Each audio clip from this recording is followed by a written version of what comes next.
Hey guys, welcome back to my YouTube channel of 5 Token Reviews, hosted by yours truly of 5 coming straight from my bedroom to you on the internet. Before we go any further guys, make sure you like, you comment. I'm trying to get to 1k subscribers and I need your help, so please subscribe if you haven't and also share my videos so others can subscribe as well. I would really appreciate that. You can follow me on social media, the links will be in the description below. Guys, I'm excited. Wow, I'm fucking excited. You know why? Cause all the otakus around the world know that Attack on Titan final season is almost upon us, man. Fucking how many days? I think it's starting on Monday or so.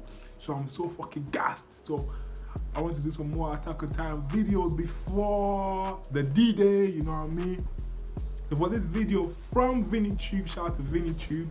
Got top 10 Attack on Titan plot revelations.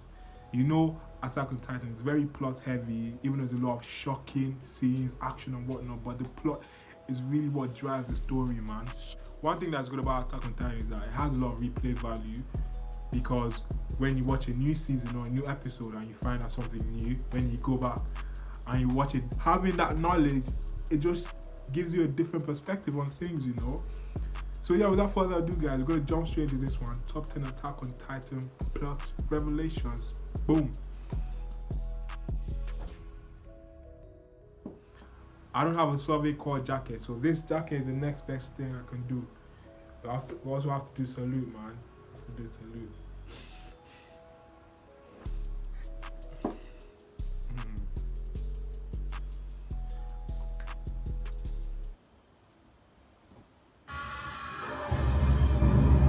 Oh, this was crazy. Season. Hello there, anime fans. I hope you're counting your fingers to Yeah.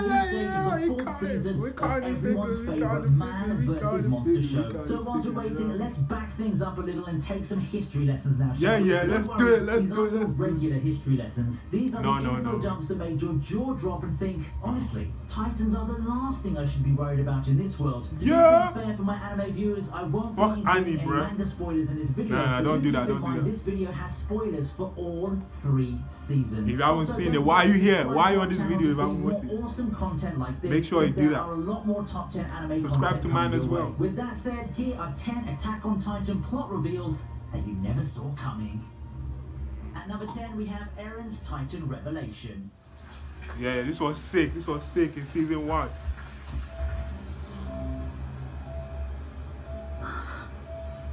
At the end of the first arc, things were desperate, not only for the new recruits, but the main trio as well. Eren was eaten, Armin was psychologically falling down. This was crazy. This was crazy, man. This was fucking crazy.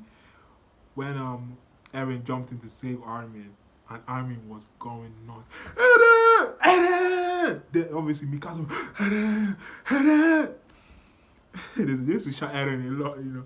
Now, and then he does pull up a muscular force that starts knocking off Titans with his punches. This new Titan seems to be the soldier's ally and possibly a force to be reckoned with. Moments later, it's revealed that inside the nape of this beast was Eren. Now, this may be a surprise for Mikasa and all others, but let's admit it, we saw this coming now, didn't we? I mean, he kind of looks like Eren. Popular for killing off characters and was dubbed as the anime Game of Thrones, but surely it wouldn't be bold enough to kill off the main character, even if he wasn't the best main character to have at that moment. But the twist showed that there were indeed people who can transform into Titans, and humanity had their own weapon to fight off the threat of these giant beasts.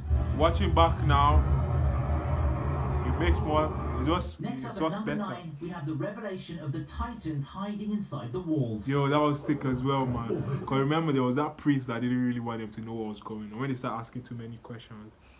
But then they broke the wall. It don't say Titan, just chilling inside the wall.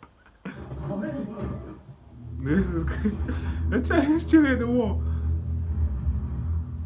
If Attack on Titan's popular for 2 words, it's freedom and the walls. The 2 words aren't only thematically related, the latter's also protects the people from the Titans. You can see the irony comes in here. In the very first episode of the 2nd season, the face of a Titan is shown inside the walls. This puts both the Survey Corps and the general populace in panic. Was the thing of course you have to panic, most, man. It's in your... protected them at the same time. This is the first time Attack on Titan poked a clue at us about its lore and showed the world has more... But after I wonder, like, yes, the Titans are in the walls and whatever, but is the like all the walls are they all made of Titan material? I can't remember. Well, it was never explained. I can't remember. Let me know. The walls, cause Titans in the walls, eh? Titans are in the walls, yes. But is it the material? Like the whole wall is made of Titan material. I would like to know. Coming in at number 8, we have Ymir's transformation to a Titan. This was season 2 of season 2, yeah. When she was still Krista. When Historia was still Krista. What's with everyone transforming to a Titan when things turn desperate? First it was Eren, then it was... I have to say, Ymir's Titan is one of the ugliest Titans in the whole show, man. It was Ymir, and then soon there's another duo. In the case of Ymir, she decides to pull the blade and transform when the tower's just about to collapse. There were a lot more candidates for Titan transformation. Like, she just had to give it up, man. I was surprised to see Ymir being one. She was always a character who... But literally, like, she just gave herself up because obviously there's no coming back from this, man. Blended into the background nicely and didn't get that much attention. At all. She only showed up in season 2, I believe. Side characters have a role to play in the turn of events. Ymir's Titan came off as a surprise as well. While the previous Titans were much larger, Ymir's Titan seemed smaller. Her size seemed to be the exact thing that played for her advantage. Facts.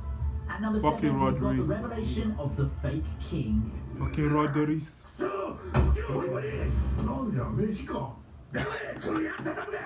Sometimes the show isn't all about attacking Titans. This was season 3, right? Season 3 gave us a nice political backstory mixed with some new characters like Kenny the Ripper and Rod Reese. It also had some revelations in store for us, from royal families to character pasts. I hate Rod Reese, man. One thing that belongs to the latter category is the reveal that the white-haired old man is just a puppet placed on the throne. He may have had an intriguing look of an old king, but in truth, it was Rod Reese who was manipulating everyone in the background. Of course, the credit for the revelation and the coup d'etat should go to the one and only Erwin Smith, because this man managed to open the eyes of the military once again. Fucking Erwin, Coming in at number 6, we've got the revelation of Annie Leonhardt being the female Titan. Nah, this was sick.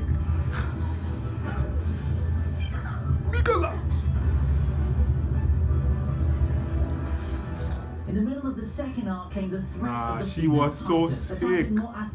Annie was so sick, man. She wasn't taking no chances. The fucking niggas up! Failed plans in the woods. All hope seemed to be lost. Then we're directed to scenery inside the walls where we're shown the daily life of a depressed and antisocial Annie Leonhardt. Armin urges her to assist them to help Eren escape, and this girl takes the bait. Surrounded by people, right at the top of the tunnel comes one of the greatest revelations of Attack on Titan. End of the season 1. Was the cold and ruthless female Titan. Well, let me tell you this. When the apathetic girl suddenly gave a light Yagami laugh and showed off her gamble, Eren wasn't the only one with the wide eyes and surprised reaction. At number 5, we've got Keith Shadis' involvement with Grisha Yeager.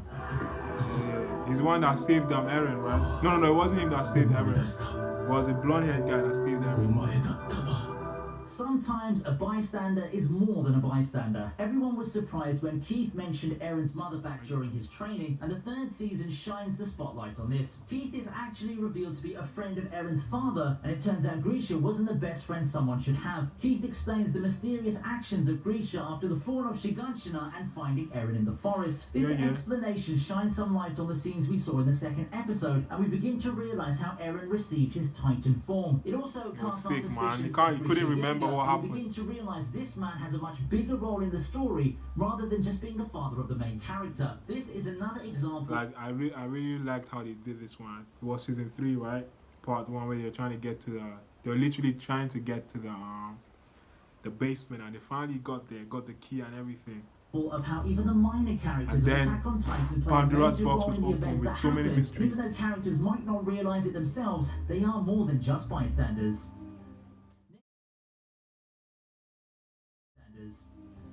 Next up, we have the revelation of Historia. Who would have ever thought that Krista would be fucking Historia? It was crazy. And then she was the founding Titan. Who thought the cute girl that alleviated everyone's stress Who would have thought? To the royal family? Who would have thought, the role man? of side characters comes into play as we realise that Krista Lenz is fucking Rod Reese, man. Fuck that nigga. Daughter born to Rod Reese. Her past isn't the only thing that's a surprise. Along comes the revelation of a hideous royal ceremony where children are allowed to eat their predecessors that was to gain twisted, the power of the sick. mysterious founding titan. This is also where the actions of Eren's father comes into play as we're shown how he forcefully... I have to say, I remember when Historia bitch slapped Eren when he was complaining, just kill me, just kill me. She's like, nigga, what the fuck you talking about? And then what Grisha did was sick, man, but it had to be done. It really had to be done. Took the power of the founder. If they ever wanted liberty, it had to be done. Not the best father then, and then again, Rod can't even be called a father to begin with. Burdened by the fate of... There are hardly any good father figures in this anime. And yeah, there's a couple. You can say Prixis or is it Plix, whatever his name is. It's sort of kind of like a father figure. Erwin, sort of kind of Erwin's dad as well. Yeah, there's a couple, but I mean, this show is not really for father figures, you know what I mean? Their parents, both Eren and Historia, are confused about what to do, with the former urging Historia to kill him. This fuck Rod Reese, man. Ugly motherfucker. For the first time approached the especially history of the world in a broader manner. Coming in at number 3, we have the first appearance of the female this Titan. Was sick. Sick.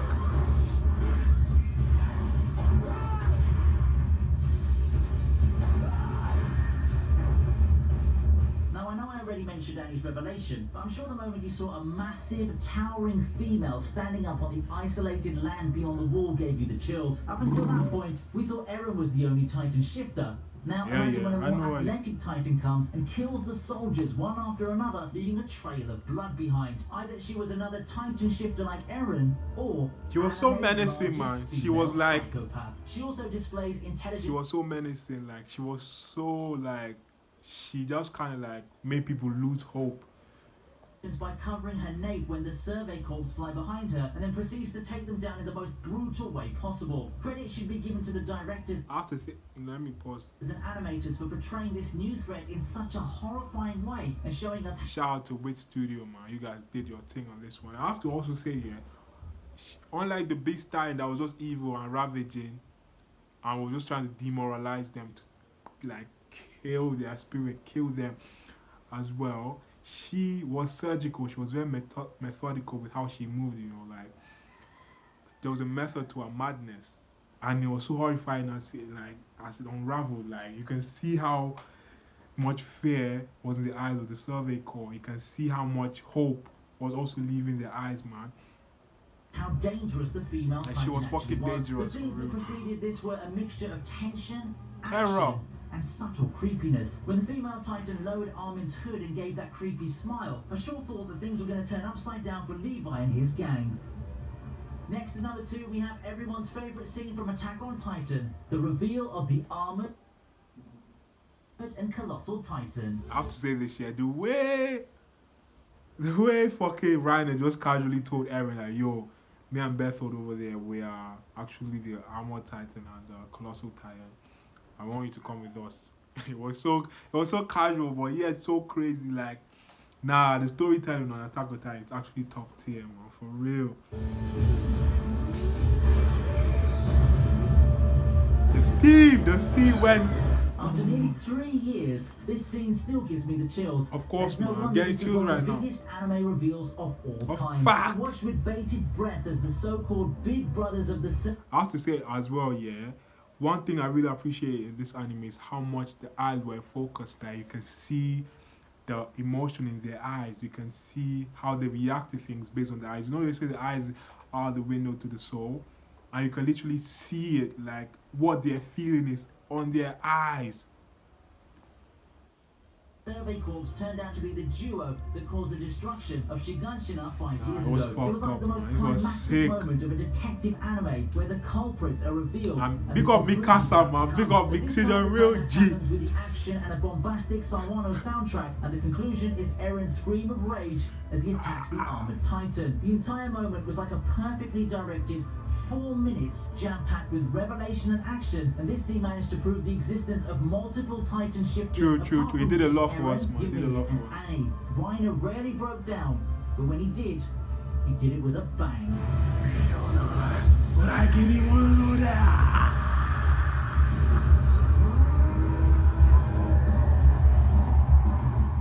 Topping our list, we have the greatest revelation Nah, this of all was time. sick. The existence of people beyond the walls. Bruh. This sent chills down my fucking spine for real. This was season 2. This was season 3 part 2, right? Yeah, it was so sick, man. Like, just putting more pieces to the puzzle and almost getting the full picture. And bro, like, there was hope, but at the same time hopelessness in the whole thing.